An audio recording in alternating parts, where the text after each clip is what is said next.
Welcome sa Cloudy Movie Recap. Ang pelikulang ikukwento natin ngayon ay ang Angry Birds Movie 2. Halina't simulan na natin. Nagsisimula ang pelikula sa Bird Island, kung saan masayang nag-e-enjoy ang mga ibon sa isang maaraw na araw. Matagal nang tinatamasa ni Red ang kanyang reputasyon bilang isang bayani mula nang mailigtas niya ang lahat mula sa mga baboy. Para mapanatili ang kanyang katayuan, binabantayan niya ang Piggy Island kasama sina Chalk at Bomb. Nagpaputok ang mga baboy ng pie papunta sa mga ibon sa tabing dagat. Napansin ni Red sina Leonard at ang kanyang bagong katulong na si Courtney habang nagsimula silang maglaban sa pamamagitan ng paghahagis ng hot sauce, paggamit ng higanting magnifying glass para sunugin ang mga bagay, at pagbuhos ng maraming alimango sa dalampasigan. Biglang napansin ni Leonard ang isang napakalaking bola ng yelo na lumilipad mula sa ibang isla. Tumama ito sa tubig ng Piggy Island, na nagdulot ng malaking alon. Napagtanto ni Leonard na may paparating na panganib. Nagpadala si Leonard ng mensahe kay Red, humihingi ng tigil putukan. Hindi agad naniwala si Red, pero mapilit ang mga baboy. Sina Chalk at Bomb ay sinubukang kumbansihin si Red na magpahinga sa kanyang pagiging bayani at makisama sa kanila sa isang gabi ng kasiyahan.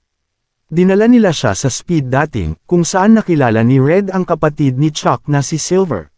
Sinubukan ni Silver na alamin kung bagay sila sa isa't isa gamit ang isang maliit na pagsusulit, pero hindi interesado si Red at ayaw makisali. Napagtanto ni Silver na takot si Red pag-usapan ang kanyang nararamdaman, kaya iniwan na lang siya nito. Sa labas ng bahay ni Terence at Matilda, naglaro ang anak nilang si Zoe at ang mga kaibigan niyang sina Vivi at Samsam habang ginagaya ang laban ni Red laban sa mga baboy. Ginamit nila ang mga itlog ng hindi pa napipisang kapatid ni Zoe bilang props, pero naitulak ito papunta sa dagat sakay ng isang balsang gawa sa kahoy. Nang alap ng impormasyon sina Leonard at Courtney kung saan nanggaling ang bola ng yelo sa pamamagitan ng drone na may surveillance camera. Nalaman nilang galing ito sa isang di kilalang isla, ang Eagle Island. Doon, nakilala ang lider ng mga agila na si Zeta, na sawang-sawa na sa yelo sa kanilang isla dahil hindi siya makapag-enjoy sa buhay. Kasama ng kanyang assistant na si Debbie, nagpaplano si Zeta na baguhin ang tanawin gamit ang Bird at Piggy Island. Nalulungkot si Red habang mag-isa sa bahay nang dumating sina Leonard at ang mga baboy. Ikinwento ni Leonard ang tungkol sa bola ng yelo, na nakita rin ni Red malapit sa Bird Island pero binaliwala niya ito. Nang mapagtanto ang seryosong panganib, nagsimulang matakot si Red na mawala ang kanyang reputasyon bilang bayani, kaya tinipon niya sina Chalk at Bomb.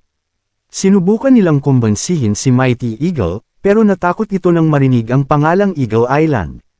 Pagkatapos, nakipagsanib puwersa sila kina Courtney at Silver upang bumuo ng isang koponan. Naglayag ang mga hatchling sakay ng sariling balsa upang iligtas ang mga itlog. Pagdating nila roon, napansin ni Vivi na parang masyadong madali nilang nakuha ang mga itlog, at biglang isang balyena ang nagbuga ng tubig mula sa kanyang butas, dahilan upang lumipad ang mga itlog pataas at mapunta sa isang ulap. Nagtipon ng grupo para sa kanilang plano, pero halatang kabado si Mighty Eagle nang makita niyang si Zeta ang leader, kahit itinatanggi niya ito. Ang plano ay pasukin ang Eagle Island at sirain ang kanilang super weapon na nagpapakawala ng mga bola ng yelo.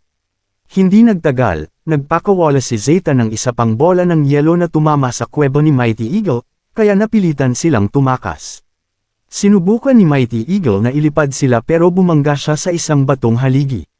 Gamit ang mapa bilang parachute, tinangka nilang lumutang pababa pero napunit ito, kaya mabilis na kumilos si Silver at ginamit ang butas para ligtas silang makababa. Pinanood ni Zeta ang mga pangyayari mula sa kanyang surveillance cameras, pero naiinis siya dahil hindi pa rin tumatakas ang mga ibon mula sa isla. Iniutos niya sa kanyang punong inhinyero na si Glenn na gumawa ng mga ice ball na may lamang molten lava para mas mapanganib ito. Naghanda ang grupo para umalis, habang sinisiguro ni Red sa lahat na hindi kailangang lumikas. Nagpakita si Leonard ng isang napakalaking submarine para sa kanilang biyahe. Sa loob, nakilala nila ang inventor ng mga gadget ng mga baboy, si Gary. Ipinakita niya ang kanyang mga imbensyon, karamihan ay wala namang silbi. Umiiyak si Zoe para sa kanyang mga kapatid na naiwan sa ulap, kaya pinaalsa siya nina Vivi at Samsam upang gamitin siyang parang lobo para abutin ang mga itlog, pero lumipad sila ng masyadong mataas at hindi matanggal ang lubad sa tuka ni Zoe. Napunta sila sa kalawakan hanggang sa isang satellite ang humila ng lubad at pinabagsak silang muli. Nakuha nila ang mga itlog mula sa ulap, subalit bumagsak silang lahat sa ibabaw ng isang natutulog na ahas na boa constrictor.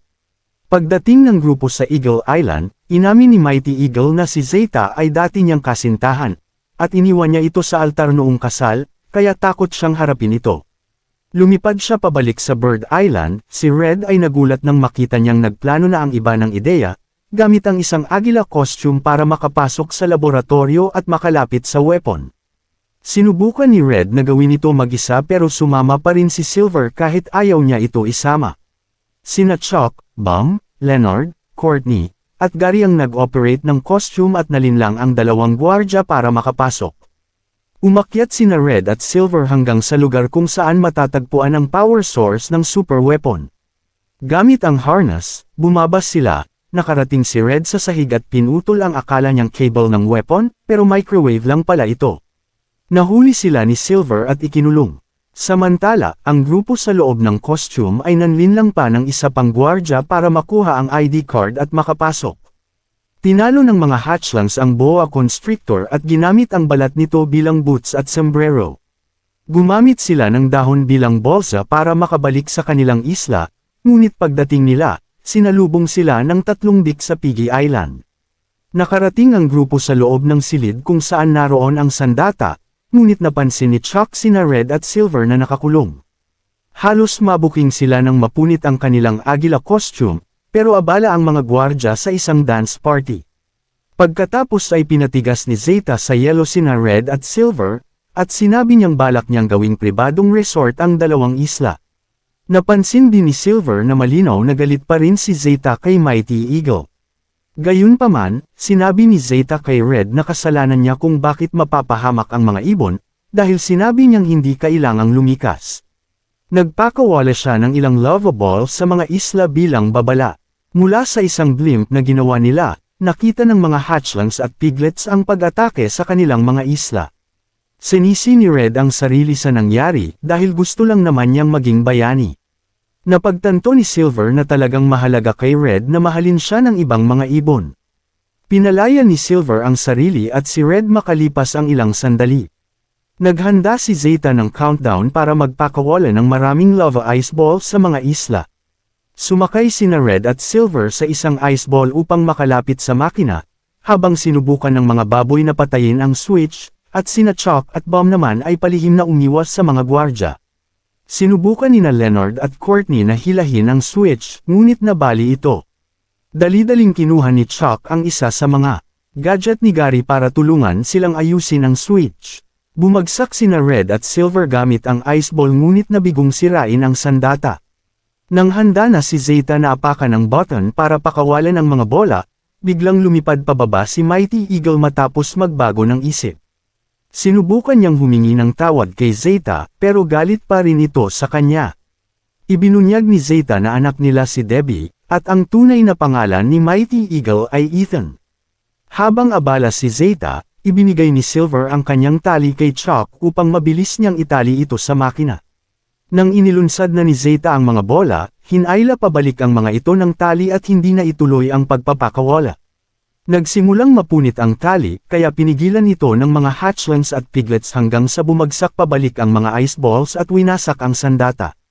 Matapos ang lahat, inakala ni Zeta na patay na si Debbie.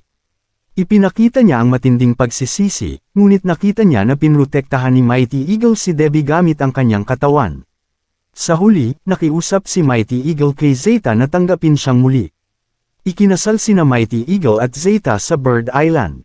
Nagbigay si Matilda ng talumpati at pinuri si Red sa kanyang kabayanihan. Ngunit ipinasa ni Red ang karangalan kay Silver at sa iba pa niyang mga kaibigan maliban kay Leonard. Isang malaking monumento ang itinayo na parang Mount Rushmore, na may mukha nilang lahat. Lalo pang minahal si Red ng lahat dahil sa kanyang pagiging mapagpakumbaba. Nagdiwang ang mga ibon at baboy para sa kanilang tagumpay at bagong pagkakaibigan. Nagdesisyon sina Red at Silver na mag-date, pero dumating si Chuck at inistorbo sila. Muling naglalaro ang mga hatchlings at nagpasyang panoorin ang pagpis ng mga kapatid ni Zoe. Laking gulat nila nang makita nilang mga ahas ang lumabas. Dumating ang boa mula sa naunang bahagi ng kwento, kasama ang mga bagong pisang ibon, at nakuha niya ang kanyang mga anak. Masaya sina Zoe, Vivi, at Samsam na makita ang maliliit na hatchlings, at nangakong hindi na sila mawawala sa paningin nila.